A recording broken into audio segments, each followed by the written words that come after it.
Assalamualaikum warahmatullahi wabarakatuh. Senang sekali saya Kak Yeni bisa berjumpa lagi dengan adik-adik dan teman-teman dalam dunia cerita. Pada kesempatan kali ini saya akan membawakan sebuah kisah yang berjudul Seekor Harimau dan Durian. Yuk kita simak ceritanya. Zaman dahulu kala, di sebuah desa yang penduduknya terkenal sebagai petani dan peternak.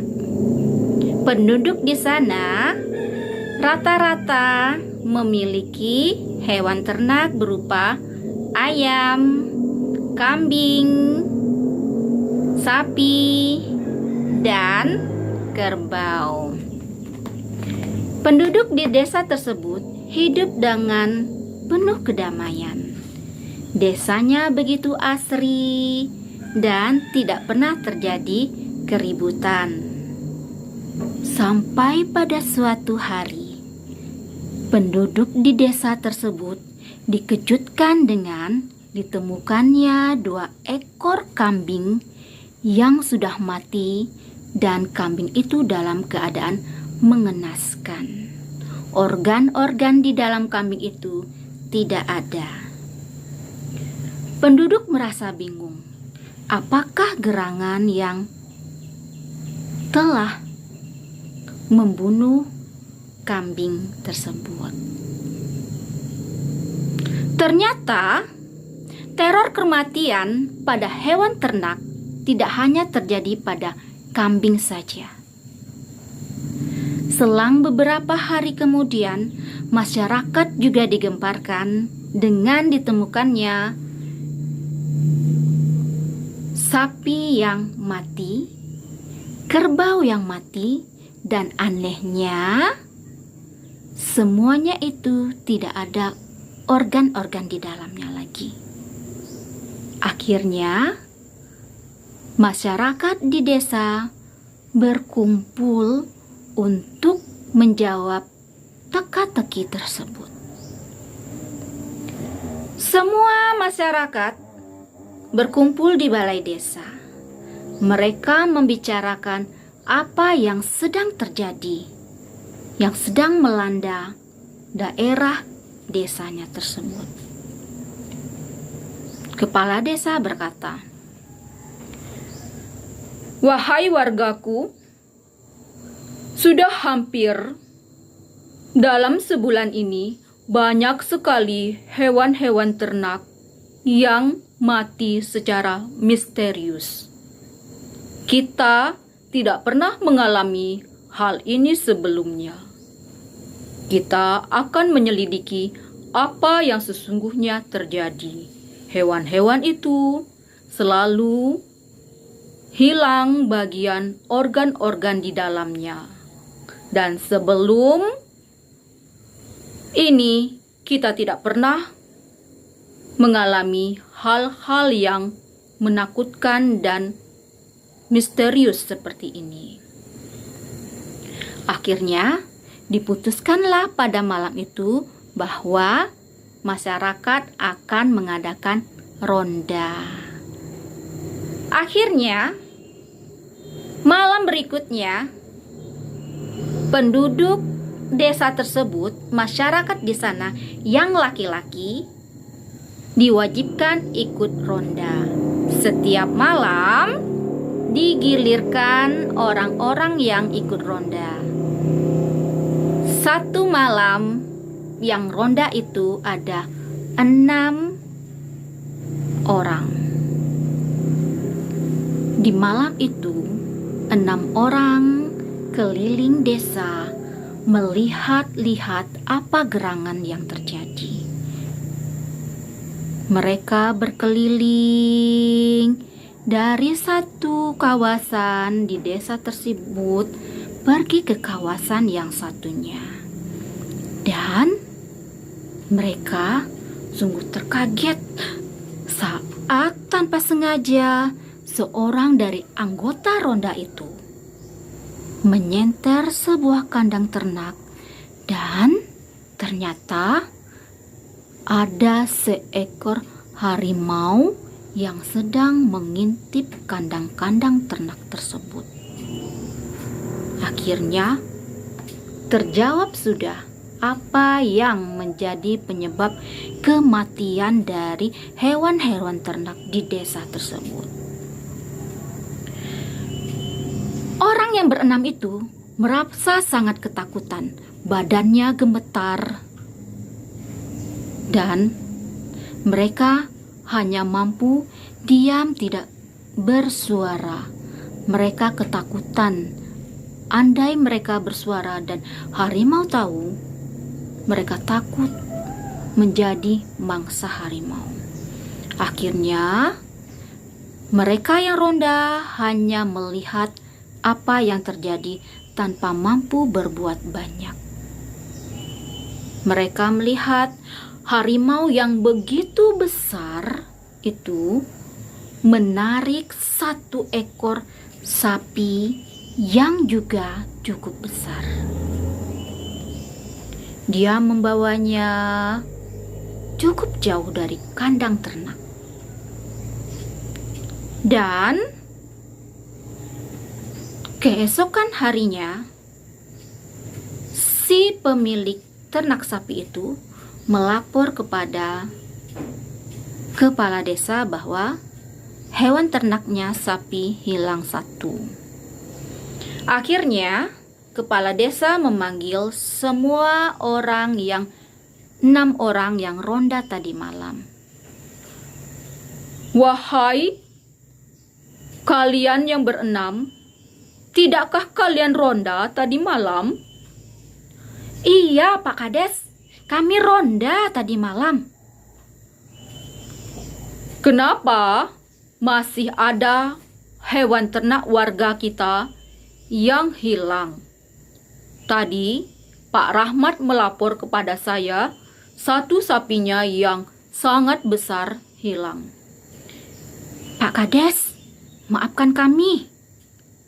Kami sudah tahu siapa sesungguhnya yang telah mengambil sapi tersebut. Apa? Kalian tahu siapa? Tanya Pak Kades dengan penuh penasaran. Akhirnya 6 orang itu menceritakan apa yang dilihatnya tadi malam. Pak Kades pun merasa kaget. Ternyata yang membuat onar, membuat heboh di desanya adalah seekor harimau. Akhirnya, pada masa itu, semua sepakat untuk menangkap harimau. Dan dibuatlah perangkap yang sangat besar sekali. Setelah perangkap itu selesai dibuat dalam waktu 5 bulan, mereka pun siap-siap untuk menangkap harimau yang telah menangkap hewan-hewan ternak. Di malam yang telah ditentukan, semua warga yang dianggap sakti berkumpul di balik sebuah bangunan kandang yang sudah tidak ada hewan ternaknya lagi. Dan harimau yang tidak tahu bahwa dia sedang diintai itu menghampiri perkampungan dan dia ingin menerkam seekor kerbau yang sudah lama dijadikan targetnya. Di malam yang sunyi mencekam itu, harimau berjalan pelan sekali dan setelah sampai di kandang kerbau itu, dia kaget. Ternyata sudah tidak ada kerbaunya lagi. Saat harimau itu hendak keluar dari kandang, harimau itu tidak bisa lagi karena kandangnya sudah dikunci warga dari luar. Kemudian warga pun sudah meletakkan perangkapnya di depan kandang. Harimau itu mengamuk. Dia mencakar-cakar dinding-dinding kandang tersebut. Saking dahsyatnya cakaran harimau itu, dinding papan pun akhirnya bolong dan harimau pun lepas. Tapi harimau itu lepas dan dia pun masuk ke dalam perangkap. Kemudian masyarakat pun mengunci perangkapnya. Ternyata harimau itu sangat kuat. Dia mampu menghancurkan perangkap yang sudah dibuat oleh penduduk desa dengan susah payah. Akhirnya harimau itu pun dapat lepas dari perangkapnya dan dia mengamuk di desa itu sepanjang malam. Warga-warga ketakutan. Akhirnya satu orang warga yang sangat terkenal memiliki ilmu kanuragan yang sakti maju ke depan untuk menantang harimau itu. Terjadilah pertarungan antara manusia sakti dan harimau. Akhirnya, meskipun manusia sakti itu memiliki ilmu yang tinggi, namun dia belum mampu mengalahkan harimau itu. Manusia yang sakti di desa tersebut mengalami cakaran hampir di sekujur tubuhnya. Melihat darah yang mengucur dari tubuh manusia yang sakti itu, harimau makin bersemangat. Akhirnya, orang yang sakti tersebut lari masuk ke dalam sebuah kebun durian. Akhirnya, di sebuah batang durian yang sangat besar, dia pun berhenti. Dilihatnya banyak sekali buah-buah durian.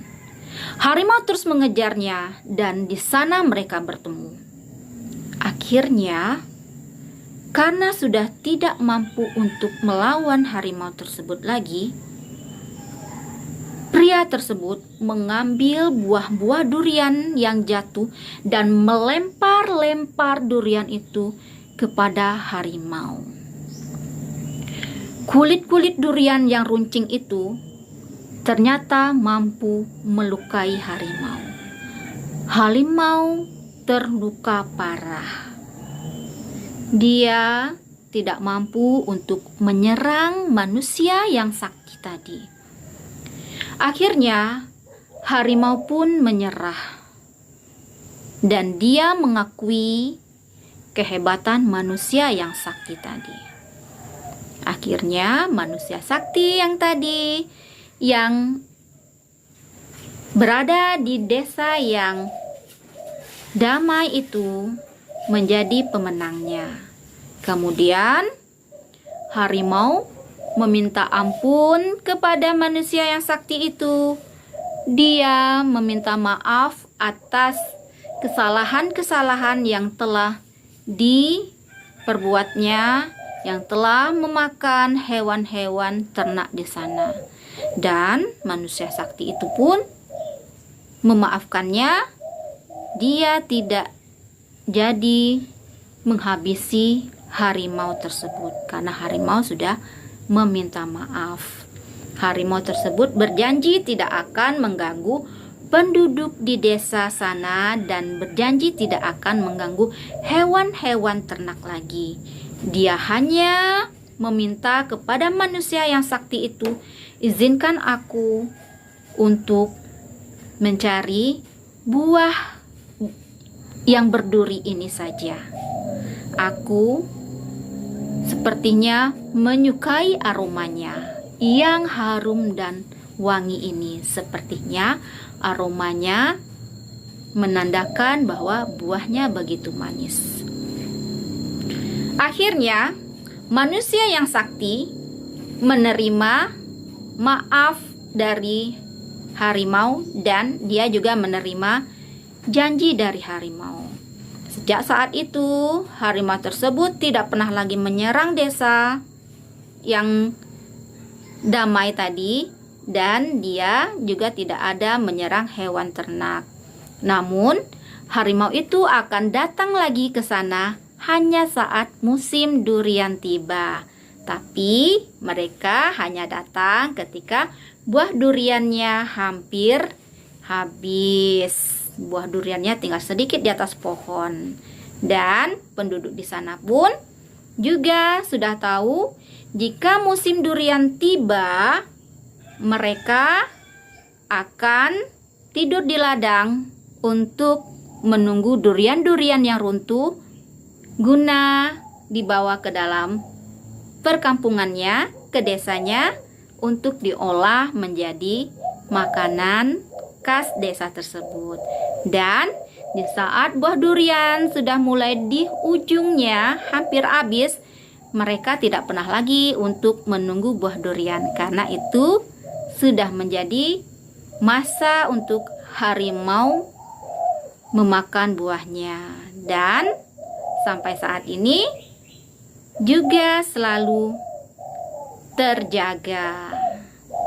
Harimau tidak pernah lagi datang ke dalam perkampungan masyarakat tersebut, dan masyarakat tersebut pun juga tidak pernah menunggu durian jika duriannya sudah masuk dalam masa penghujung musim. Dari cerita ini dapat kita ambil sebuah hikmahnya, sebuah pesan moralnya. Satu, dalam sebuah pertarungan atau dalam kehidupan sehari-hari, jika seseorang yang membuat kesalahan sudah benar-benar meminta maaf dan mengakuinya, maka kita juga sebaiknya memberikan maaf dan memberikan pengampunan.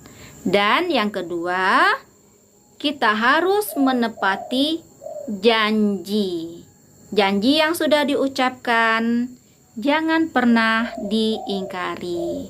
Terima kasih sudah menyimak cerita saya. Wassalamualaikum warahmatullahi wabarakatuh. Dadah.